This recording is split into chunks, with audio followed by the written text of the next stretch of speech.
Hey book nerds, welcome to my channel.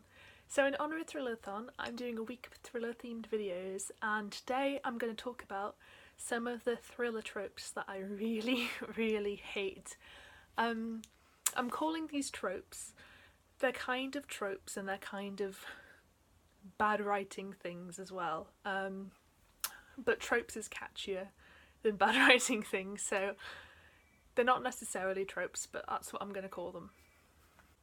So the first one of these is twins. I really hate it when twins show up in a thriller. The only time I think it can work is if there is like a focus on the twins' relationship and they're not identical twins, or if they are identical twins, that's not part of the whole thriller thing.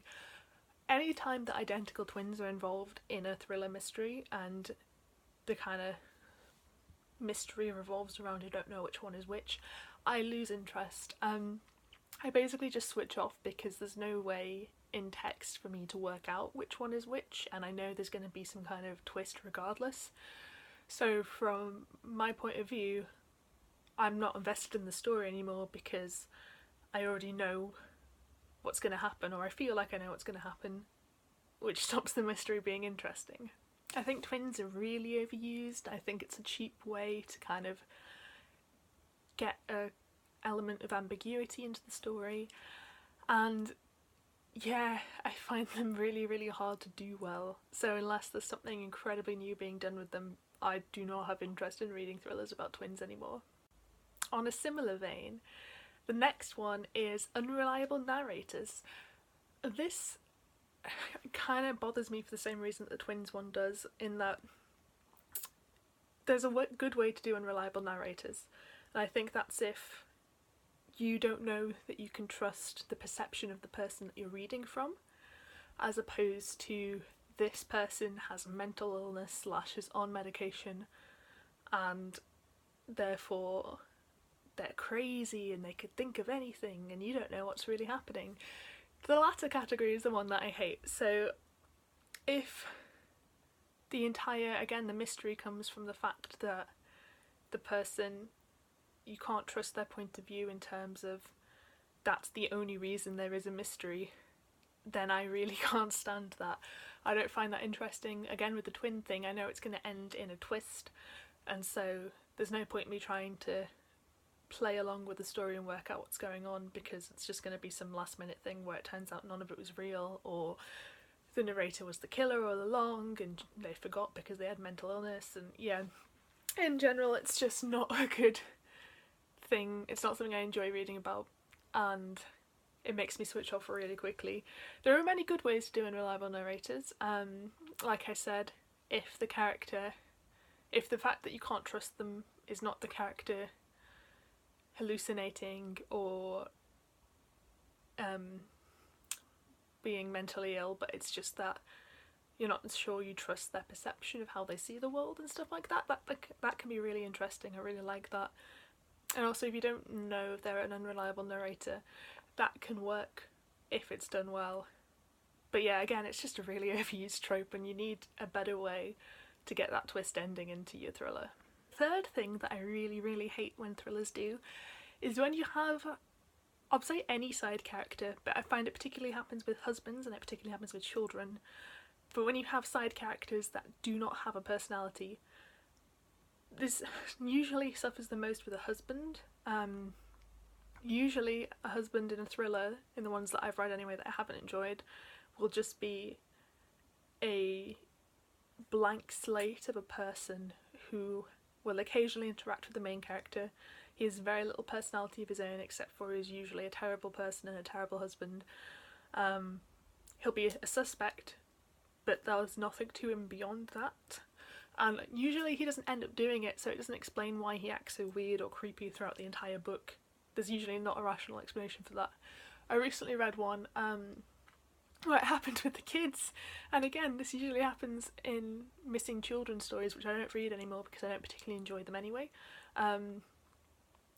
But there's a thing where the child went missing and the entire book is about the missing child and trying to get them back, but you don't actually learn anything about what the child was like. You don't learn anything about their personality because they don't have one. They're just a thing. They might as well be a missing dog or a missing lamp or anything like that.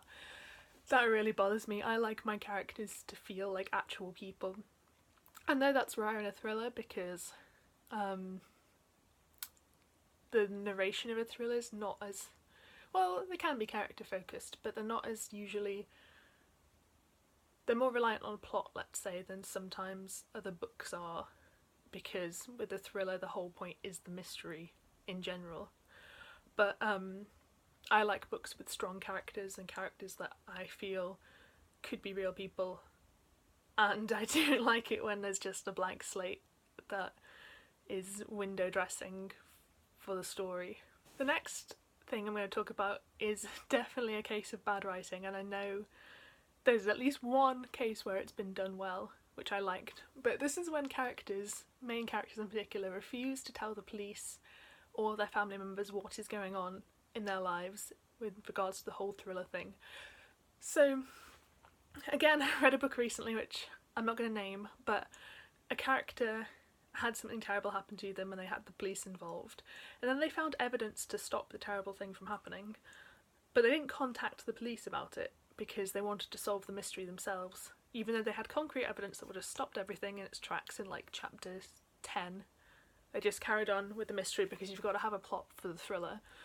But it just makes me think that the main character's an idiot, and I hate it because I can't relate to that, and it means that it's not good writing because the only reason there is any mystery to solve is because the character is being a moron. Similarly, I don't understand when they don't tell the important people in their lives. Again, it relates to, like, obviously the husband's usually a suspect, so they might not want to open up to their husband, but that just makes me question why these people have been in these marriages for as long as they have, and yet are capable of not only thinking that their husband is a murderer, but not discussing it with him at all on any level, and also not discussing it with the police or any friends or anything. It just really bugs me. I feel like there's only one example where it's done well, and that was a young adult book that I read. I don't remember which one, but the main character had a super overprotective mother, and that was why she didn't tell her about any of the weird stuff that was going on, because she knew she was so overprotective that if she told her what was going on, she'd never be allowed out the house again. That was a good reasoning, and it's kind of, it's not easy to think of reasons to not go to the police, but I feel like you need at least some kind of reason that's beyond I want to solve the mystery myself, or I don't think anyone will believe me. At least if they try to go to the police and then they're not believed, then they have a justification for the rest of the story, and that's a scene that maybe you don't need but it can happen off screen, and there's ways to work around it without resorting to just terrible writing and idiotic characters. And the final trope that I hate is dream sequences. I know I'm definitely not alone on this one, and it's not limited to thrillers, but I think it is most prevalent in the thriller and horror genres.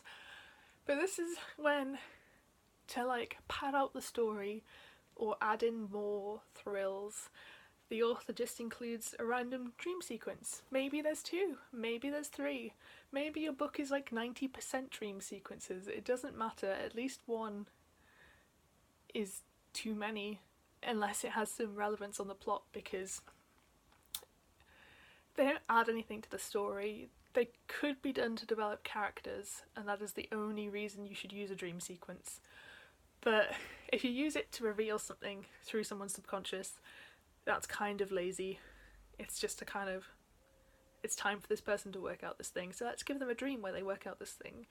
It's not great. The other thing is nothing scary's happened for a while, let's have something scary happen. Oh no, it was all a dream. This is just, again, you don't want to write something into the plot that you can't work around, so you write it into the plot and then you turn it into a dream so it never actually happens, so you don't have to deal with the consequences. Again, lazy. And they just slow down the story, because everyone knows when you're reading a dream sequence pretty much, you can tell that in chapter 3 the husband isn't going to try to strangle his wife, and so therefore if it happens it must be a dream.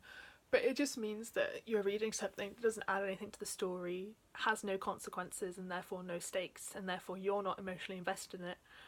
And yeah, just stop the dream sequences. There's better ways to add in horror or thriller elements. So yeah, that is some of the tropes that I really cannot stand in thrillers. I will be doing the flip side of this, so there's going to be positivity to counter all the negativity. Let me know what you think of these tropes slash writing techniques. Let me know if there's any that I didn't mention that you can't stand.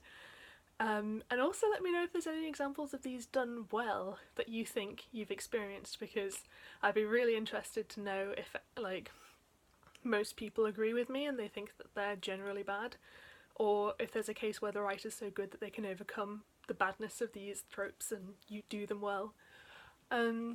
Yeah, thank you so much for watching. If you enjoyed it, please give me a thumbs up, it helps me out massively, and I hope to see you next time.